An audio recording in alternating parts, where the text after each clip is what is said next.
Now we'll see what are the things used for bacterial culture. Bacteria എന്ന് പറഞ്ഞാൽ microbial culture. അപ്പോൾ ഒരു microbial culture നടത്താമെങ്കിൽ ഇപ്പൊ നമ്മുടെ എൻവയൺമെന്റിൽ അതിനുള്ള എല്ലാ സന്നാഹങ്ങളും ഉണ്ട്, അതിനുള്ള ഫുഡുണ്ട്. ഇപ്പൊ ഒരു മൈക്രോബിന് ജീവിക്കാൻ എന്തെല്ലാം വേണോ അതെല്ലാം നമ്മുടെ എൻവയൺമെന്റിന് കിട്ടും. ഇവിടെ ഇപ്പൊ നമ്മള് ഡെലിബറേറ്റ് ആയിട്ട് കൾച്ചർ ചെയ്യുവാണ് അല്ലെ, ആ കൾച്ചറിങ് നടത്തുവാണ്. അപ്പൊ അത് നടത്തണമെങ്കിൽ അതിനാവശ്യമുള്ള എല്ലാം നമ്മൾ അവിടെ പ്രൊവൈഡ് ചെയ്ത് കൊടുക്കണം, എന്നാൽ മാത്രമേ ബാക്ടീരിയ ആയാലും സർവൈവ് ചെയ്യത്തുള്ളൂ. അപ്പൊ അതിന് ഉപയോഗിക്കുന്ന മീഡിയ ആണ് കൾച്ചർ മീഡിയ എന്ന് പറയുന്നത്. So what is A culture media? It is A nutrient preparation which consist of chemical that support the growth of culture. Culture എന്ന് വെച്ചാൽ എന്താ? Deliberate growth of microbes in laboratory.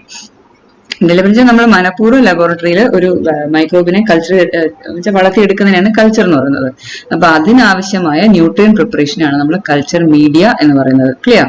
അപ്പൊ ഈ medium എന്ന് വെച്ചാൽ അത് ആൽക്കലൈനും ആകാൻ പാടില്ല, അസിഡിക്കും ആകാൻ പാടില്ല, എന്നിട്ട് എല്ലാ ന്യൂട്രിയൻസും ഉണ്ടായിരിക്കണം, എന്നിട്ട് സ്റ്റെറൈലും ആയിരിക്കണം. സ്റ്റെറൈൽ ആയില്ലെങ്കിൽ എന്ത് സംഭവിക്കും? നമ്മൾ ഉദ്ദേശിക്കുന്ന മൈക്രോബ് കൂടാതെ പല മൈക്രോബ്സ് അതിൻ്റെ അകത്ത് വളരും. അപ്പൊ ആ culture media should be free of microbes, free of any microbes. എന്നിട്ട് വേണം നമ്മുടെ ഇൻട്രസ്റ്റിലുള്ള മൈക്രോബിനെ അവിടെ ഇനോക്കുലേറ്റ് ചെയ്യുമ്പോൾ അത് മാത്രം അവിടെ വളരും. ക്ലിയർ? ഇനി ഒരു സാധാരണ ഒരു ജനറൽ ആയിട്ട് നമ്മളിപ്പോ എല്ലാവരും ആരോഗ്യത്തിന് പാല് കുടിക്കുന്നില്ലേ? കാരണം എന്താ വെച്ചാൽ പാലിനകത്ത് ഒരുവിധം എല്ലാ ന്യൂട്രിയൻസും ഉണ്ട്. അതേപോലെ ഒരു ജനറൽ ആയിട്ടുള്ള ഒരു ന്യൂട്രിയൻ ബ്രോത്ത് എന്ന് പറയുന്നത് എല്ലാ മൈക്രോബ്സിനെയും ജനറലായിട്ട് നമ്മൾ വളർത്തുകയാണെങ്കിൽ അതിന് ന്യൂട്രിയൻ ബ്രോത്ത് ആണ് ഉപയോഗിക്കുന്നത്. ഒരു ന്യൂട്രിയൻ ബ്രോത്തിന്റെ കോമ്പോസിഷൻ എന്താണെന്ന് വെച്ചാൽ beef extract 3 gram, peptone 5 gram, എന്താന്ന് പറയാം, സോഡിയം ക്ലോറൈഡ് ഉപ്പ് 8 ഗ്രാം, വാട്ടർ 1 ലിറ്റർ. അപ്പൊ ഇത്രയും സംഗതികൾ 1 ലിറ്റർ വാട്ടറിൽ മിക്സ് ചെയ്ത് കഴിഞ്ഞാൽ it will give you A nutrient broth. അപ്പൊ ഏതൊരു മൈക്രോബിയൽ കൾച്ചറിനും ഒരു ബേസിക് ആയ റിക്വയർമെന്റ് ആണ് ഈ ന്യൂട്രിയൻ ബ്രോത്ത് എന്ന് പറയുന്നത്. നമ്മൾ ഒരാൾക്ക് ജീവിക്കാൻ അത്യാവശ്യം വേണ്ടുന്ന സാധനം എന്ന് പറയത്തില്ല, അതേപോലെ ഒരു മൈക്രോബിയൽ കൾച്ചറിന് അത്യാവശ്യം വേണ്ടുന്ന സാധനങ്ങൾ ഇതിൽ നിന്ന് കിട്ടും. ഇനി ഇതേ ന്യൂട്രിയൻ ബ്രോത്തിലോട്ട് 15 ഗ്രാം അഗാർ ആഡ് ചെയ്ത് കഴിഞ്ഞാൽ it becomes nutrient agar. Heterotrophic bacteria നമുക്കൊരു particular isolation of pure culture പറയുമ്പോൾ നിങ്ങൾക്ക് കുറച്ചുകൂടെ ക്ലിയർ ആവും. ഇപ്പൊ നമ്മുടെ ഏതെങ്കിലും സർഫസിൽ നിന്ന് നമ്മൾ എടുത്തു കഴിഞ്ഞാൽ അതിനകത്തൊരു 100 ബാക്ടീരിയ കാണും. ആ 100 ബാക്ടീരിയ നമുക്ക് ഇൻട്രസ്റ്റ് ഉള്ള ബാക്ടീരിയ പിക്ക് ചെയ്യുക വേണ്ടത്. അപ്പൊ ആ 100 ബാക്ടീരിയയും കൾച്ചർ ആകുമ്പോൾ അത് ഹെറ്ററോട്രോഫിക്, പല ടൈപ്പ് ഓഫ് ബാക്ടീരിയ. അപ്പൊ അങ്ങനത്തെ ജനറൽ കൾച്ചറിന് ഉപയോഗിക്കുന്നതാണ് ന്യൂട്രിയൻ ബ്രോത്ത് അഥവാ ന്യൂട്രിയൻ അഗാർ എന്ന് പറയുന്നത്. ക്ലിയർ? ഇനി കൾച്ചർ മീഡിയം എന്ന് പറയുന്നത് 3 ടൈപ്പ് ഓഫ് ക്ലാസിഫിക്കേഷൻ, 3 തരത്തിൽ നമുക്ക് ക്ലാസിഫൈ ചെയ്യാം കൾച്ചർ മീഡിയം. ആദ്യത്തെ എന്ന് വെച്ചാൽ ബേസ്ഡ് ഓൺ കൺസിസ്റ്റൻസി. ആദ്യത്തെ കാറ്റഗറി ഓഫ് ക്ലാസിഫിക്കേഷൻ ക്രൈറ്റീരിയ എന്നാണ് ബേസ്ഡ് ഓൺ കൺസിസ്റ്റൻസി. അപ്പൊ കൺസിസ്റ്റൻസി അനുസരിച്ച് നമുക്ക് കൾച്ചർ മീഡിയ 3ആയിട്ട് ക്ലാസിഫൈ ചെയ്യാം: solid media, liquid media and semi solid media. അത് ബേസ്ഡ് എന്ന് വെച്ചാൽ കൺസിസ്റ്റൻസി എന്താണെന്ന് അറിയാലോ നിങ്ങൾക്ക്, ആ കട്ടി എന്ന് പറയും. അപ്പൊ സോളിഡ് മീഡിയ വെച്ചാൽ മൊത്തത്തിൽ കട്ടിയായിരിക്കും. നമുക്ക് ഏത് തരത്തിലുള്ള ബാക്ടീരിയ, ഏത് തരത്തിലുള്ള കൾച്ചറാണ് ഉണ്ടാക്കുന്നത് അതിന്റെ ബേസിസിലായിരിക്കും മീഡിയം സോളിഡ് വേണോ ലിക്വിഡ് വേണോ എന്ന് മനസ്സിലാക്കുന്നത്. കാലക്രമേണ നിങ്ങളുടെ ഈ ഒരു മൊഡ്യൂൾ ഫുൾ പഠിക്കുമ്പോൾ നിങ്ങൾക്ക് ഇതിന്റെ ആവശ്യകത മനസ്സിലാവും. ഇപ്പൊ സോളിഡ് മീഡിയ എന്ന് വെച്ചാൽ it will consist of 2% agar.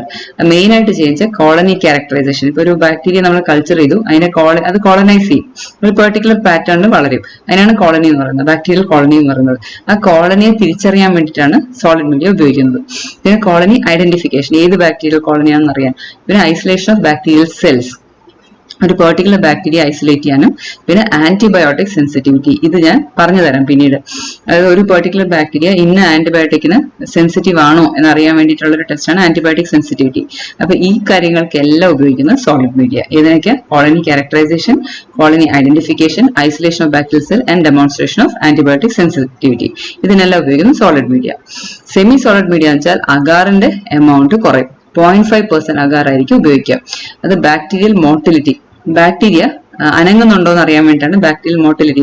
അതിന്റെ മൂവ്മെന്റ് അറിയാൻ വേണ്ടിയിട്ടാണ്.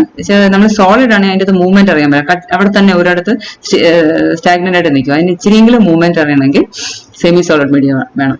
ലിക്വിഡ് മീഡിയം ആകുമ്പോൾ വല്ലാതെ മൂവ് ചെയ്യും, മനസ്സിലായി. അപ്പൊ ആ ബാക്ടീരിയയുടെ മോട്ടിലിറ്റി പഠിക്കാൻ വേണ്ടിയിട്ട് ഉപയോഗിക്കുന്നതാണ് semi solid media. It consist of 0.5% agar.